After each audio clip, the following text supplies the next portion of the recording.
My culture at my company a handful of years ago sucked. I can tell you that. And it was awful. And it was because I didn't lead in feminine and in my vulnerability. And so the thing is that now I do, and it takes time and it takes practice and it takes being super intentional and mindful about how you respond and not reacting. And that is really the key, is to respond and not react. Welcome back to the Essentially You podcast, all about reinventing your health with safer, cheaper, more effective natural solutions and powerful lifestyle changes so that you become the CEO of your health. I am your host, Dr. Marisa Snyder. Here is a powerful truth. We are all dealing with trauma, whether it is big trauma that we experience as children or even as adults, or the micro trauma that adds up over time. Emotional trauma is everywhere, and so many of us are affected by it. When we lose someone or something we love, or a stressful event breaks a part of our sense of security, we can begin to view our environment and those around us as dangerous, even if a certain event doesn't cause us any physical harm, but we're in a state of fear that can absolutely cause us to feel traumatized. Here are some of the most common types of emotional trauma that many of us have endured either once or twice in our life. Divorce or relationship breakup, loss of health, so getting a diagnosis that completely just took you off guard, losing a job, loss of financial stability, miscarriage, retirement, death of a pet, loss of a cherished dream, a loved one's serious illness, loss of a friendship, loss of safety after trauma, selling the family home. As a result of emotional trauma, we can begin to feel numb, disconnected, and lose our trust in others. It can take a lot of time for this pain to go away and for us to feel safe. If the trauma we've experienced is psychological, we may even suffer from troubled memories, anxieties, emotions, and feeling triggered, and maybe even lashing out at friends and family when we are feeling unsafe. When we experience emotional trauma, oftentimes we are told to focus on ourselves, but it can be much easier said than done. When it feels like the weight of the world is on our shoulders, it's challenging to even find the strength to lift your leg to begin to put one foot in front of from the other. In fact, finding strength to heal from emotional trauma can feel utterly exhausting and debilitating at times. However, it's one of the most important things that we can do for our well-being. It's important to maintain the principle of keeping it simple when you begin your healing journey to avoid overwhelm, frustration, or the desire to give up entirely. With that in mind, I wanted to just share 5 simple but necessary steps for healing. And we're going to be covering a lot of these steps with my guest, Michelle Noris, today, as she shares her story around one of the biggest traumas that any of us would have a hard time recovering from. So here are 5 steps for healing. Number 1, probably the easiest and sometimes probably the hardest, is a willingness to heal. Number 2, accepting support from loved ones and friends when you're on that healing journey. 3, seek the assistance of a trained professional. I did an episode with Dr. Lissa Radkin a little bit back. I want to say it was in September. And we talked a lot about the different types of modalities that are out there right now. It was episode 123, in case you want to go back and listen to that. But we talked about some of the really great work that's being done in healing trauma. So that may be an episode worth going back to. Number 4, practice meditation and mindfulness. I know for me, meditation and mindfulness have been huge in overcoming trauma. 5, incorporate movement into your daily routine. It's incredible how important and how nourishing movement can be for the body, whether it's yoga, dancing, hiking, just walking in the neighborhood, just moving your body can really crank those happy neurotransmitters. Yoga and other forms of physical activity release endorphins as well and make you feel safe and stable. So it's vital to get that regularly engaged physical activity to create positive feelings, which may have torn down that emotional trauma. I also love essential oils as an anchor. I love jasmine, rose, ylang-ylang. I love melaleuca for helping to ward off negative energy, lavender, frankincense. These are all great oils. I have a couple of blends like releasing negative feelings, negative emotions, and helping to protect your energy. Those are on my Instagram, which is at Dr. Marisa, in case you want to go and find those really beautiful blends. Today, I'm really excited to bring on my guest, Michelle Noris, who I mentioned earlier. She'll be sharing her story of how she triumphed over one of the biggest losses in her life. I hope you're as inspired by her story as I am. She's one of my dearest friends, and I've been wanting to have her come on for so long, and today is the day.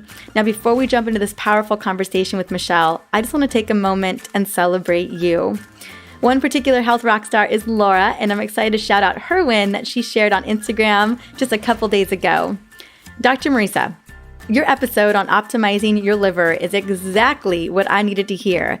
I had no idea the liver was involved in so much with my body, especially my hormones. I've been struggling with estrogen dominance for over a year now, and never once did my liver get brought up. I really appreciated the recommendations you gave. They sound so easy. I am getting started on at least 3 of the recommendations that you had in the episode this week to help my estrogen metabolize better. Now, if you missed that episode, it wasn't that long ago. It was actually on New Year's Eve. I thought it was a great opportunity to set the tone for the new year. It was episode 154. It was just a few weeks ago. I am so thrilled, Laura, that you are excited to jump on that liver-loving bandwagon. I try to love my liver up every single day. I'm definitely holding space for your continued healing miracles. And if you are listening, Laura, I would love to gift you a signed copy of my book, The Essential Oils Hormone Solution. Part 3 is all about resetting that liver and resetting those hormones, especially estrogen dominance. So I think this will be such a great opportunity for you to dive into that part 3 of the book to really give your liver and your hormones some extra love. Now, all you got to do is reach out to me on Facebook or Instagram so we can get that book to you right away. If you are listening, number 1, welcome to the show. Happy New Year. I know we're talking about trauma today, but oh goodness, it's such a great way to start the new year and how to figure out how to manage that trauma. As I mentioned earlier, trauma comes in so many forms. And for me, what I recognize in trauma is that someone says the wrong thing, or I'm feeling stressed in a situation and I kind of trigger or revert back to a former self. And so having these techniques, being mindful about your triggers, I think is so powerful. I hope that you gain so much from this episode and the many episodes to come, because this podcast is all about empowerment. Now, if there are episodes that have helped you in any way or form, please reach out to me. I would love to shout you out. You can reach out to me via Instagram, Facebook, or simply review this podcast on iTunes. We have over 400 reviews on iTunes right now, which is amazing. And what's so great about that is it just really opens the door for more women to discover this and to really open the door for what's possible on their health journey. So let's dive into this incredible conversation with Michelle Noris. But first, I want to sing her praises.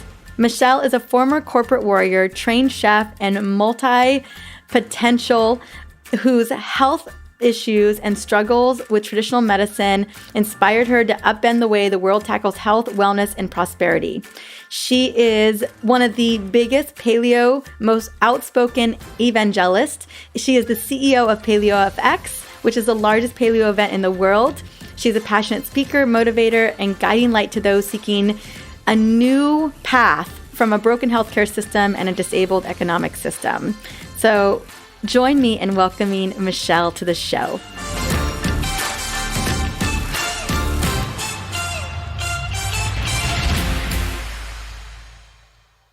Welcome to the Essentially You podcast, Michelle Noris. How are you doing today?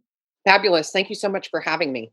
Oh my gosh, it's such a pleasure. I am so blessed to have been dear friends of yours for a couple of years now, and your story is so powerful. I've always been inspired by you. You're such an inspiration to me, and I'm so happy to have you on to really dig deeper into that. One of the things that people should know about you is that you are the CEO of the largest paleo event in the world, Paleo FX, and I am so grateful that I get to speak there. But I know that Paleo FX is a byproduct of your biggest trauma, and that it came from really having to heal from a lot of pain. Can you tell us a little bit about your story?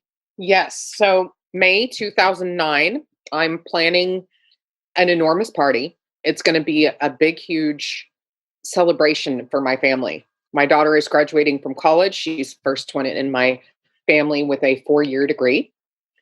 And we were going to celebrate Mother's Day and her birthday, her 23rd birthday.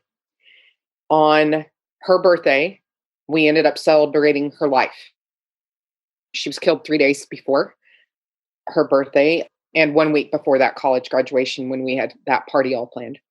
And so it was to say it was the hardest time of my life would be a complete understatement. But it was also the most transformational time in my life because what I realized in having her memorial service, we were there, it was at her college. It was her first one, actually, of 3 here in the United States. And then there was 2 that were held in 2 other countries. What we found out that night was, you always think that your kids are really great and amazing and wonderful and all of that stuff.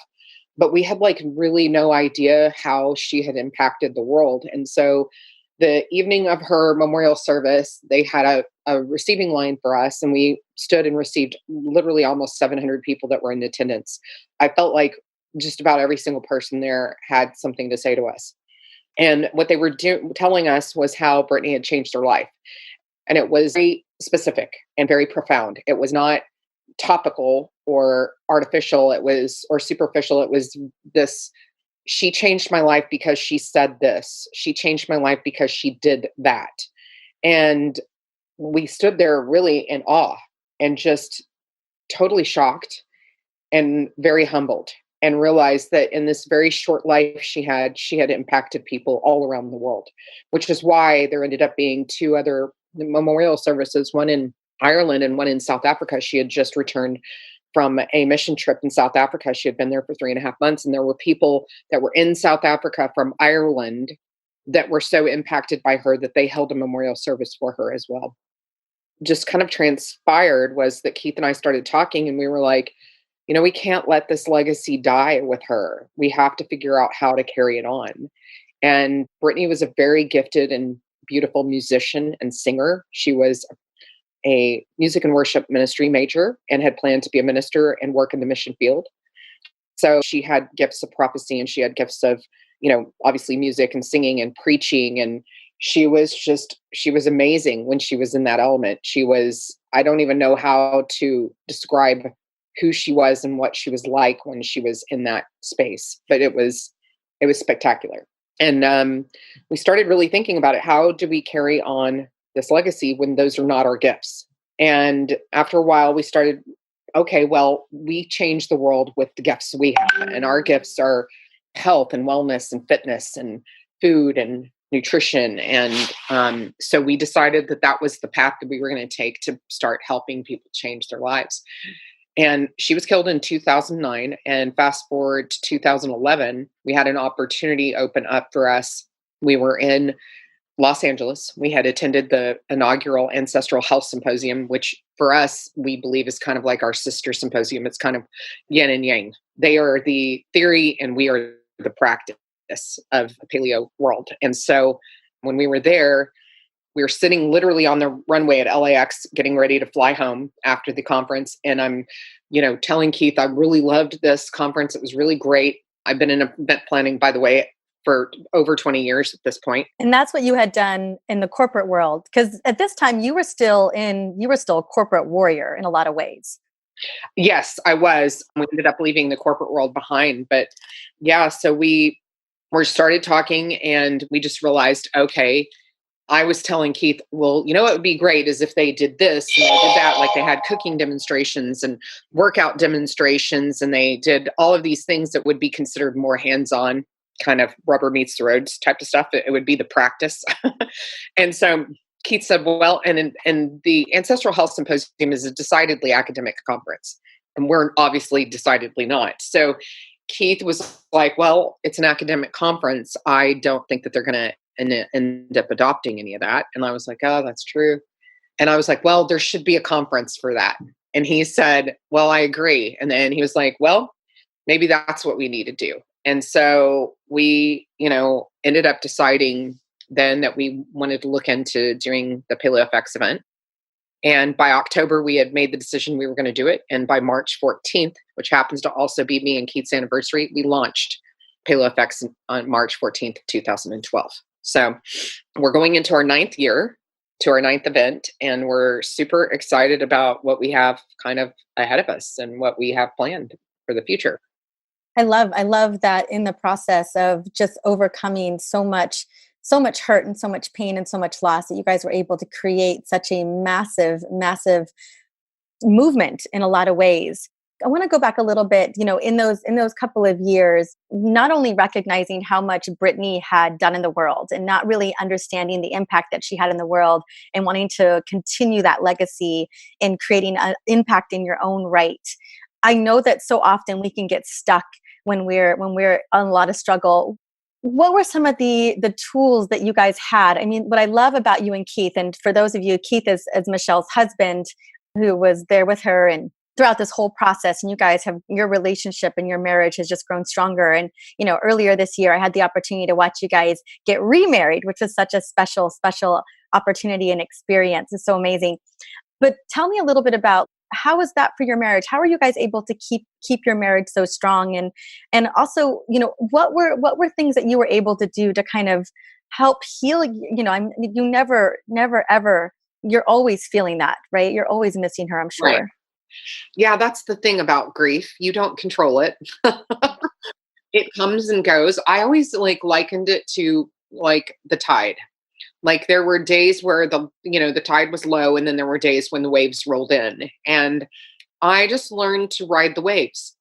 And really, the thing is at the end of the day, most of the time, what we're trying to do in this time is get away from all of the feelings and all the emotions. We want to get away from all of that stuff, when in reality, what's best for us is for us to go through all of that stuff and for us to actually feel all the feels. And we try to stop all the feels. We try to end them. We do it with everything from any kind of illicit drug to alcohol to other types of addictions, sex, you name it, things that we escape with. And the thing is that the best thing to do is allow yourself to go through it and feel it all, because it needs to release from your body. Because if you don't release it from your body, down the road, it's going to turn into disease. And that's what trapped trauma does. Is it just once it's trapped in your body and you don't release it, you're going to end up ultimately down the road with some type of disease state. And this is something that we recognize is very important, is that we stop trying to stop all the feels. The other part is really just being very patient with yourself and very kind with yourself, allowing yourself the time that you need and the space that you need for this. Because no one can tell you the right way to grieve. I can tell you, I had a number of people tell me that I needed help and that I should be over it already, when I think it was about 6 or 8 weeks after she died that I was told I should be over it. And the thing is this is something that you never get over. It's something you move past, but you don't ever get over it, because it's something that you will. I mean, she was my daughter. It wasn't like she was a pet gerbil, No, I mean, I imagine if you love, like I just recently lost a pet, and it was very, very hard for me, very difficult to have lost the pet. But the thing is that at the end of the day, if you have feelings or whatever for that, I'm going to miss my dog for forever. I'm going to miss him for forever. And for me to be able to be safe in that and be okay in that I'm the only one that can, whether or not it's right, wrong, or whatever. I'm the only one that can say that. Nobody can tell me how I'm supposed to grieve, because it's so personal. And so just allow yourself all the time and space that you need to be able to go through that, and don't allow other people's judgments of where you're at or how you're responding to things be an indicator of whether or not there's something wrong with you. Obviously, the only thing that we can definitely claim that there is a problem with is if there's some self-harm or harming someone else because of grief. And those are the things where you need help. But if you're just like, I was just depressed and sad and missing her every single day, and my days at the beginning when she died were spent sitting on Facebook. Just sitting on her Facebook page, because people were writing things to her nonstop for quite a while. And so I would just sit there and wait for somebody to post something, because it was, for one thing, Facebook was a big connection for Brittany and I, because she was away at school and her phone service was not very good where she was at. So a lot of times we would get on Facebook and be on Messenger together and talking on Messenger or what have you, because that was a lot easier than trying to get on the phone, because we would usually get cut off on the phone. And so it was my connection to her. And that's what I was honoring, was my connection to her. So I just realized that I needed to do things the way that I needed to do things for me to feel okay. And then there was a point where I finally realized that, okay, I need to start really doing something with all of these feelings and with all of these wanting to do something to really impact other people and change other people's lives. And one thing that happened was other parents that lost their children, I started being connected by other people to these people to help them. And that ended up in turn helping me. It started helping heal me more. So, like I said, just really honor your feelings and allow them to release, and allow yourself to grieve in whatever way is right for you, because nobody else can tell you that. I really love that. I really thank you so much for sharing that, because so often people are totally, we usually have been taught to suppress our emotions and not even feel them, not let us move through them. In that in particular situation with grief, is everyone does have an opinion about how long it should take or what it should look like. Even within the family, I know that when somebody is lost or you lose somebody, that family members are going to grieve differently, and that can really be hard as well. And I don't know if there was a difference between how Keith was grieving and how you were grieving.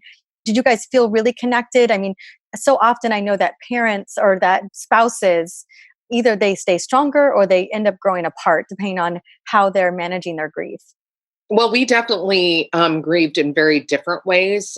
Brittany, my biological daughter, and she was Keith's stepdaughter. And so there was a little difference there because of that. But there was also, he's a man and I'm a woman. And so, and he's a manly man. Yeah. You know, I mean, don't get me wrong. He cried. He had really down moments when Brittany passed. He and Brittany had a very, very good, very close relationship. And they had a real friendship too. So it was really rough for him, because they would have very long, deep philosophical conversations. And so I believe that 100%.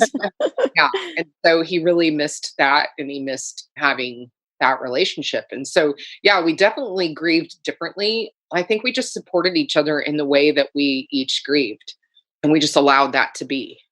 And I never felt like I was more entitled to grieve more, if that makes any sense. I never felt like it was like, well, she was my biological daughter. So everyone had their space and time and their place for grieving, because she was a loss to the whole world, not just me. And so that was something that I realized very, very quickly with messages and what have you that were sent to me about, how people loved Brittany and just really were having a hard time with her loss. And that was the other part that was helpful too, was that I was helping other people through their grief of Brittany as well. So what's interesting is, though, Keith and I really were fine all through all of that. And once we started Paleo FX and we started moving through Paleo FX, what started really happening is, because I'm the CEO, and until 2015, I was the only person working for Paleo FX. I had volunteers when the event take place, but up until December of 2015, I was it. I was the only one that was working for Paleo FX. So I was doing everything. There was a point for me where I got to a point where I realized that I was operating very much in my masculine, and it was actually doing a whole lot of harm to the business and a lot of harm to my marriage. So Keith and I had to really work through a lot of that. We started doing a lot of personal work and a lot of work, particularly with power plants or plant medicines, ayahuasca in particular. And ayahuasca really helped me understand how much trauma, even though I had released so much of Brittany's grief, I had lots of other trauma that was in my body that I needed to release. So I went about that process. But then there was the recognition that because I was the CEO of Paleo and my business partners were all men, I recognized that I was trying to mimic what I believed was the way a man would run the business. The problem with that is that I'm mimicking masculinity very wrong, because instead of being strong, it was more, I'm the CEO and I said so. I was very direct about things. It was just very much in a very masculine state of handling the business. And so it really turned a lot of people off. And it also, once we were hiring employees and everything, they didn't want to work for me very long. So once I started recognizing that I needed to operate in my feminine, and that I think one of the very first lessons that I learned through plant medicine was that control is an illusion. We think that we have control of everything, or that we're controlling all of the stuff, but when in reality, the only thing you can control is you. The only thing you can control is whether or not you react or you respond to something. And reaction is obviously knee jerk and usually comes out sideways. And response is intentional and thoughtful and usually works out a whole lot better. The other part of that I realized through ayahuasca was that I didn't want to control anything. What I wanted to do was influence. And the difference between the two things is that if you are being respectful to others and you're leading in an authentic place, which would be from my feminine, not my masculine, you're going to have people respect you and trust you. And then therefore you can influence how they end up ultimately deciding for themselves how to do something. And so that was what kind of shifted really in a big way our business, but it also helped shift things in me and Keith's marriage. The other part of that too is that we believe very heavily in human design, and human design, in our opinion, is kind of like your underlying operating system. And so when you find out that you're operating against your design, against how you're made, and when we recognized that, we were like, oh, wow, okay. And it made life a lot easier for both of us, because there were things that we took personally that the other one did that was just an innate part of their design and the way that they were made to operate in the world. And so it finally, it kind of gave us each permission to be who we actually are, and for the other one to recognize that it wasn't about them. It had nothing to do with them, and that it was okay to accept it and let it go, because there was these kind of areas where you could, within your design or whatever, there's these areas that are kind of non-negotiable. It's just how the design is made. And then there was these other areas where it's all you totally collaborative, these can be negotiated. These are things that this one likes and this one doesn't, or what have you. And you can go through. And once we realized all of that, it just changed things so dramatically for our relationship. And we really became so much closer and just really reconnected and wanted to reconnect and actually recommit. So that's we were at our renewal.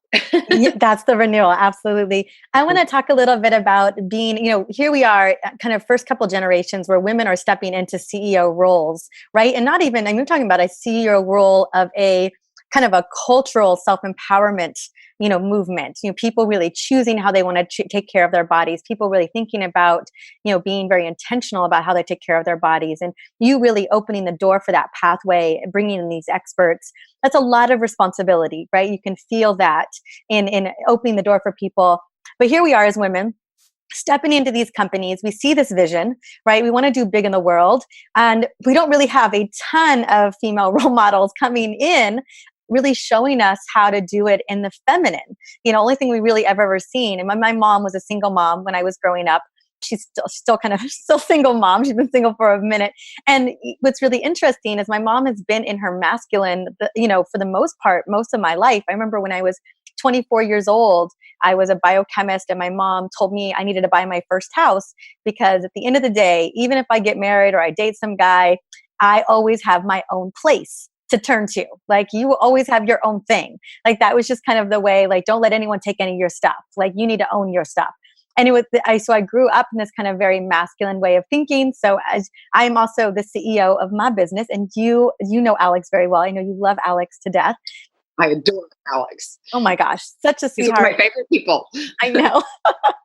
And I really had to work a lot it's what I know, it's what I grew up with, watching my mom be in this corporate world, all of her bosses, all of her colleagues, all men in her industry, and really kind of having to step away from that masculine and try to step into my feminine. Are there things now that have come very natural to you? Was it difficult to transition from kind of that masculine role to a feminine role? Talk to me a little bit about that, because so many women don't even know they're living in it. It actually took a lot of mindfulness and really thought around how I was really coming across to my team. So this is the thing. When women are in a place of leadership or power, most of the time, particularly in this country, in the United States, when a woman is in that type of space, what happens is she generally operates in a masculine way because she's still in a man's world. It's like what you said, still in the first generation of women really becoming powerful and becoming CEOs and that type of thing. This just wasn't, when you think about it, our parents' generation is the last generation where there were still women at home, and the men were the primary breadwinners and the women stayed home with the kids. There was a handful, my mom and your mom included, that we were kind of part of the first generation of women that started being single and everything. This is all still new. So when you see women that are in power and they start operating, they're operating in a way that they believe will make them successful in the world. So there's no place for emotion, vulnerability, any of that kind of thing. No place for intuition in the business place as far as women are concerned, because men will see that as weak. And so we show up and we start leading, and what we do is we mimic what we think men would do. The problem with that is that's not who we are. It's not how we were made. So, you've heard women will say, well, if a man did what I did, he'd be called assertive, or he would be called, whatever. He would all get accolades for what I do. But when I do it, I'm called a bitch. The reason you're being called a bitch is because it's not authentic to who you are. And if you're not authentic to who you are, you're going to get called out for that. I got called out for it. I'm just saying, I'm been that bitch in the boardroom where everybody in the group is looking at me like, well, are you serious? Like, the problem is that when you lead in a place of feminine, you're going to lead with intuition. You're going to lead with your gut instinct. You're going to lead with vulnerability, and you're going to lead with emotion, because that's who we are. That's what we were made for. And we're going to be far more nurturing than men are. And that also can be seen as weak. I say that that's a strength, because at the end of the day, your team wants you to take care of them. Your team wants you to support them. Your team wants to feel like they have some say in what they do. And when you step away and let them do that, let them be the leaders of whatever it is that they're doing. And that's just our tendency to nurture, is to nurture that in others. When we step into feminine and we actually start allowing those things to happen, I can tell you my business is completely different now, like totally different. Everybody that works for me right now would tell you they love working for me, and that they love the culture that I have at my company. And my culture at my company a handful of years ago sucked. I can tell you that. And it was awful. And it was because I didn't lead in feminine and in my vulnerability. And so the thing is that now I do, and it takes time and it takes practice, and it takes being super intentional and mindful about how you respond and not reacting. And that is really the key, is to respond and not react. I love that. And I think Brene Brown does such a great, great job of showing us how to lead in our vulnerability. And love that a woman like Brene Brown is really showing the world how to really connect in with vulnerability, with our intuition. And not to say it's all for her, it's a feminine trait, but there's a lot of things. I mean, she, at the end of the day, she's still a woman. And so you can see some of that, like you can see that servant leadership come through with her. And that's really what I think you stepped into as well, is that powerful servant leadership. I want to step into Paleo Effects for a moment, because you know, it was a one-man show, a one-woman show. Yeah. The one woman show until 2000. I was apparently a man and I didn't know anyway. Yeah. Yeah. I was operating one woman show acting as a man. Yeah. Until 2015. And the point is, here we are moving into 2020 and in such a big new decade with that 2020 vision. When you started this, when you guys had this vision, you're in LAX, you're like, you know what? We've got to do this. This is what we should be doing. And you fast forward to almost a decade later. Did you think that Paleo Effects was going to be as big as it is today, that it was going to make such a powerful change in the world? You know, and how does that feel today, kind of stepping into 2020? Wow. Okay. So in all honesty, the plan was not for it to be as big as it was day one until year 3. That was our plan. We really planned on having a really small, intimate gathering, if you will, at our gym. We were owners of a small boutique style personalized training gyms. And so we had planned on doing this event at our gym, having some talks, having some panels, having some cooking demonstrations, some workout sessions, all of that at our gym. So we were really planning for about 150 people. That's what our plan was. And we started talking and making plans for everything. And then we had someone that came that we were meeting with that showed up at one of our meetings a little bit early. And so they overheard everything we were talking about. And they started talking to us about, wow, I heard what you're wanting to do. I think that's great. But why are you trying to keep it so small? And we were like, well, just, first year we'll grow it. And to the Ancestral Health Symposium was about 400 people, I think the first year, 400 to 500 the first year. So we were like, oh, we'll get to that size in about 3 years. And they were like, well, you should probably try to get to that size now. Like, why not do it that way?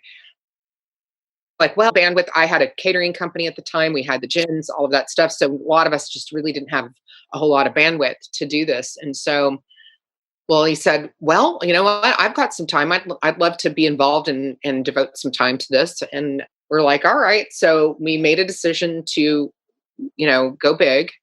Go big or go home, right? Let a little upgrade, just like maybe go bigger.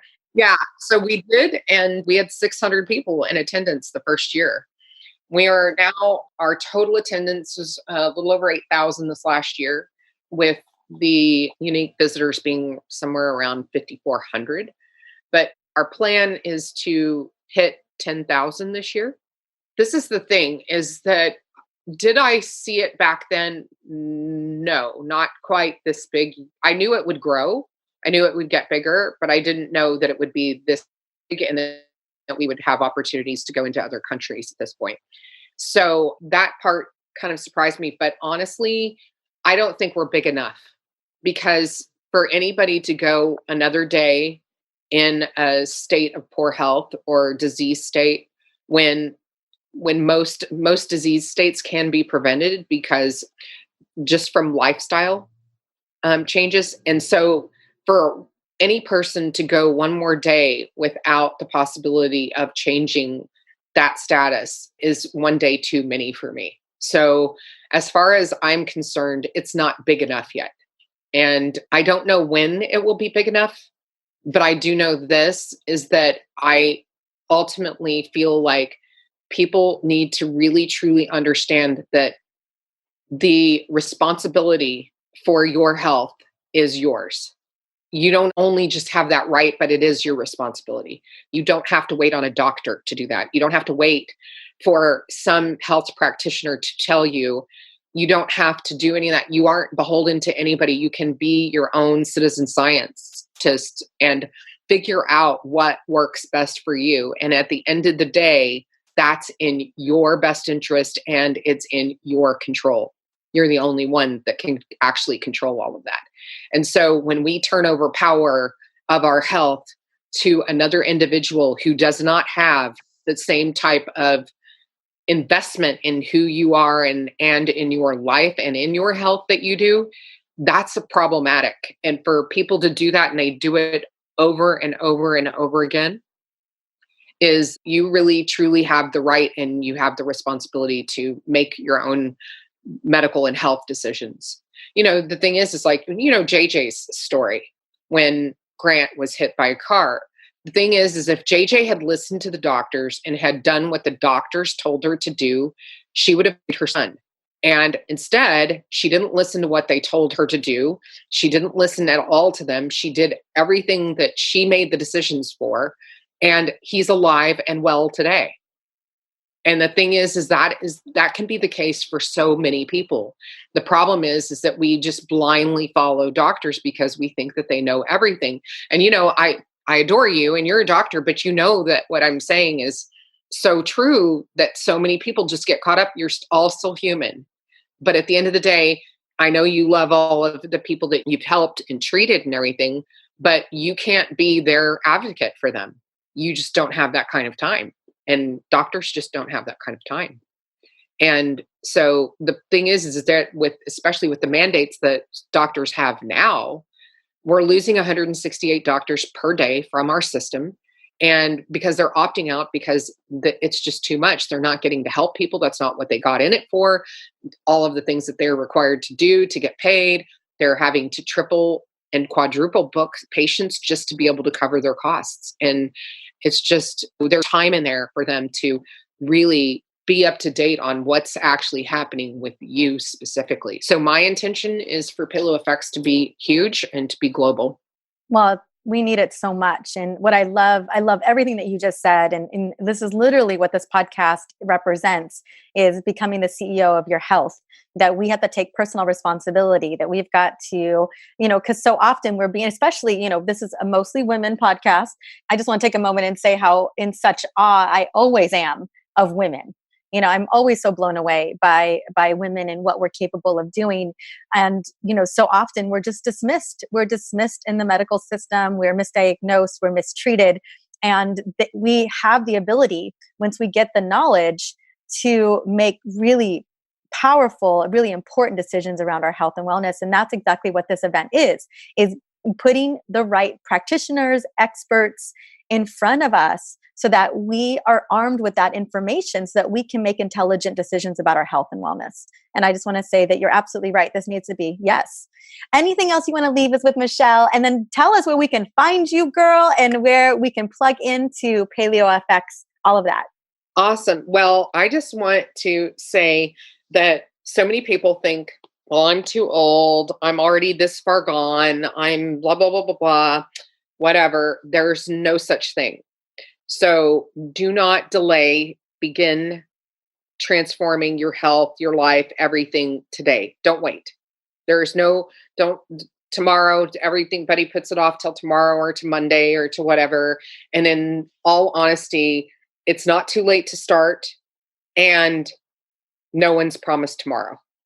So you need to really make the decision to put the investment, because there's so many people that always think, well, oh, my health costs this much, or it costs too much to eat that way, or to eat in a healthier way or whatever. The deal is this: you're going to pay for it now, or you're going to pay for it later. You make the decision of which one. The problem is that later, when you pay for it, it's going to be far more expensive, because it's not just going to cost you in money. It's going to cost you in time and quality of life and a whole lot of misery. So start today and see the cost as not a cost, but an investment, because your health is the best investment you will ever make, because you have nothing if you're not healthy. Agreed. 100%. Definitely. Amen, girl. I love the way you said that. Yes. Okay. Where can we find you? So I'm on Instagram at Dana Michelle Noris, and Facebook at Dana Michelle Noris, and on Twitter at D Michelle Noris, and then PaleoFX, paleofx.com. And my website is in the process of being taken care of right now, and that's danamichellenorris.com. Thank you so much, Michelle. Oh my gosh, so many areas of focus. I'm so grateful to you. But ultimately, that powerful message of transformation and what we can do for our health, it's the reminder that we're always needing. I just want to say thank you so much for showing up today. Oh, thank you. Thank you so much for having me. I adore you and love you, and I'm so honored to be on your podcast.